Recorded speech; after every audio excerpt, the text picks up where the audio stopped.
In the scorching heat of a March afternoon in Melbourne 2001, 19-year-old Fernando Alonso sat in the cockpit of a Minardi, ready for his Formula One debut. The odds were stacked against him, yet in just a few years, the kid from Oviedo would go on to end the great Michael Schumacher's reign and claim back-to-back titles. But even with those two championships under his belt, Alonso's career feels like a story of wasted potential.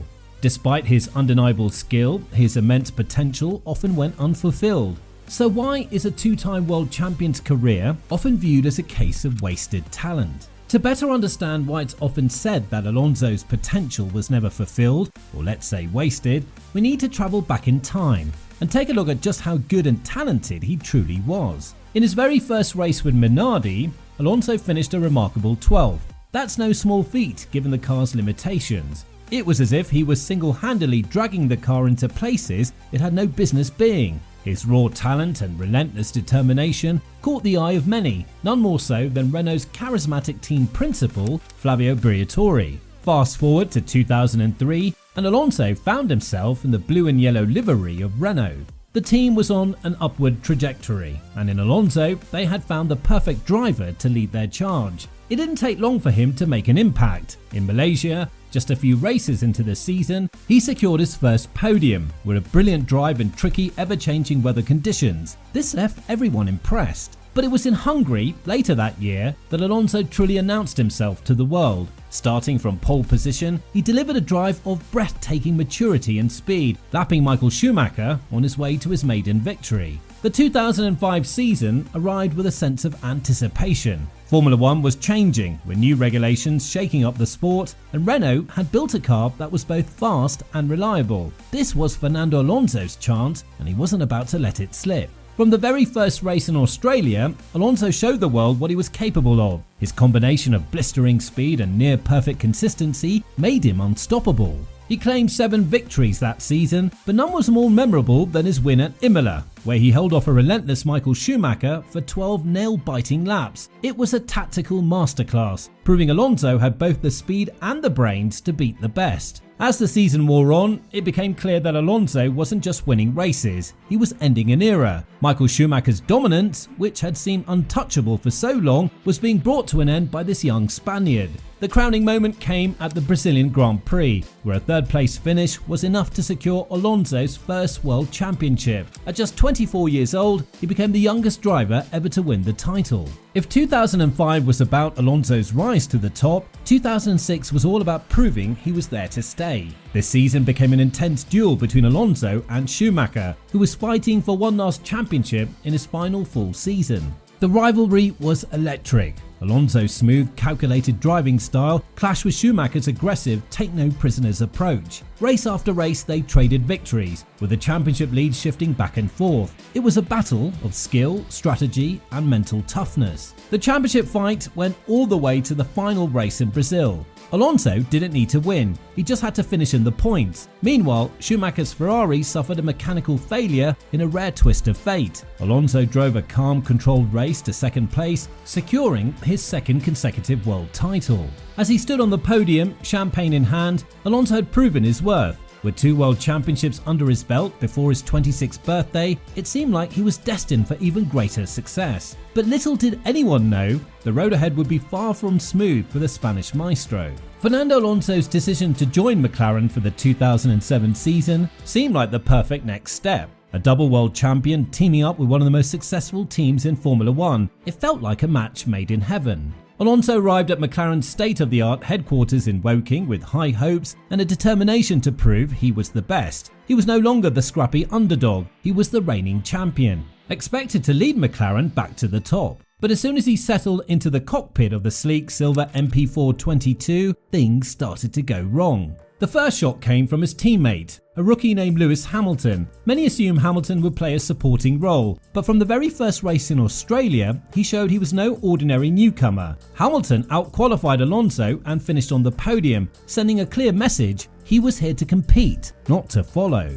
As the season progressed, the tension within the team escalated. Alonso, used to being the clear number one, found himself in a fierce battle not only with Ferrari's Kimi Raikkonen, but also with his own teammate. The rivalry reached its boiling point during qualifying at the Hungarian Grand Prix, where Alonso deliberately held up Hamilton in the pit lane, blocking him from setting a final lap time. Alonso's pole position was taken away, and his relationship with the team was permanently damaged. Behind the scenes, the situation was even worse. Alonso felt that McLaren was favouring Hamilton, while McLaren became entangled in the infamous Spygate scandal. By the end of the season, Alonso wasn't even on speaking terms with team principal Ron Dennis. Despite the chaos, Alonso's performances on the track were still brilliant. He secured 4 wins and finished the season tied on points with Hamilton, just 1 point shy of Raikkonen's title win. It was a testament to his mental toughness and skill that he could deliver such results in such a toxic environment. But the damage was irreparable. In a shocking twist, Alonso and McLaren parted ways after just 1 season. What was supposed to be a dream partnership had turned into a nightmare, leaving Alonso's career in limbo and setting him on an unexpected path. With McLaren in the rear-view mirror and top seats at Ferrari and BMW already filled, Alonso made a tough choice. He returned to Renault, the team where he'd become a champion.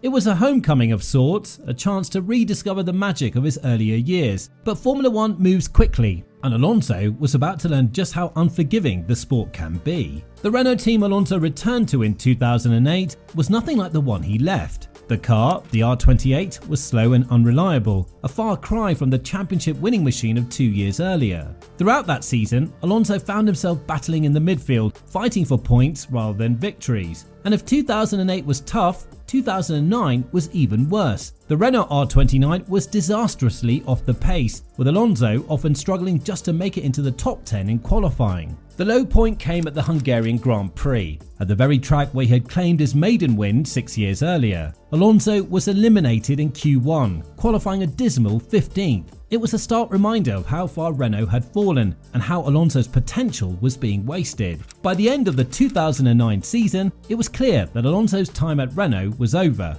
The team simply couldn't provide him with the car he needed to compete at the front. And so, Alonso set his sights on a new challenge and moved to Ferrari, where he hoped to chase the dream of emulating his idol, Michael Schumacher. When Fernando Alonso arrived at Ferrari in 2010, hopes were sky high. A 2-time world champion teaming up with the most prestigious team in F1. It seemed like a match destined for glory. His debut couldn't have been better, winning the Bahrain Grand Prix and igniting dreams of championship success. But F1 is rarely that simple. The 2010 season finale in Abu Dhabi was a heartbreaking moment. Alonso, leading the championship, found himself stuck behind Vitaly Petrov's Renault in a strategic blunder that cost him the title. The frustration was visible as he gestured angrily after the race, knowing a golden opportunity had slipped away. The following season saw more near misses, with 2012 standing out. Ferrari's F2012 was far from a frontrunner. Yet Alonso delivered one of the finest seasons in modern F1 history. From a rain-soaked win in Malaysia to consistent podiums, he dragged the car into title contention.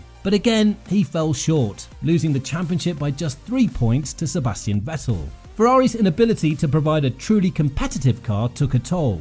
By 2014, the introduction of hybrid engines exposed the team's weaknesses. Their underpowered engine left Alonso stranded in the midfield. His talents were wasted on machinery that simply wasn't up to par. Despite this, he squeezed every bit of performance from the car, but the frustration was clear. He publicly criticised Ferrari's lack of progress, and by season's end, both Alonso and the team knew their partnership had run its course. The dream of emulating his idol, Michael Schumacher, never materialised. Instead, Alonso left Ferrari without a single title, despite giving them everything he had. After leaving Ferrari, Alonso shocked the paddock by returning to McLaren in 2015 again. This time, it was with Honda engines, a move that was supposed to recreate the legendary McLaren-Honda partnership of the 1980s. The goal was championship glory. However, the reality was a nightmare. The Honda engine was a disaster from the start, unreliable, underpowered, and nowhere near the competition. Alonso's frustration boiled over, most famously at the Japanese Grand Prix, where he compared the engine to that of a GP2 car on live radio.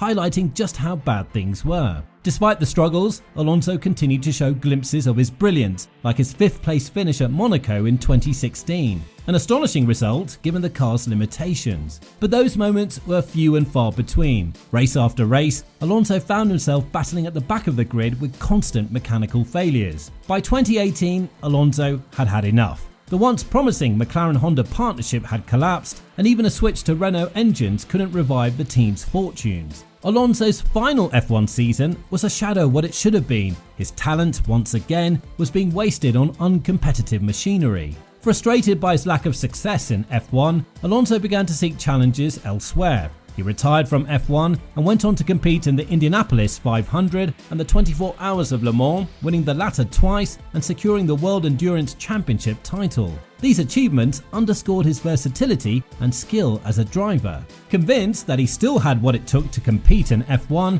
Alonso decided to give it one more try. In 2021, he returned with Alpine. By then, Alonso was 39, an age when most drivers have long retired or faded from relevance, but not Alonso.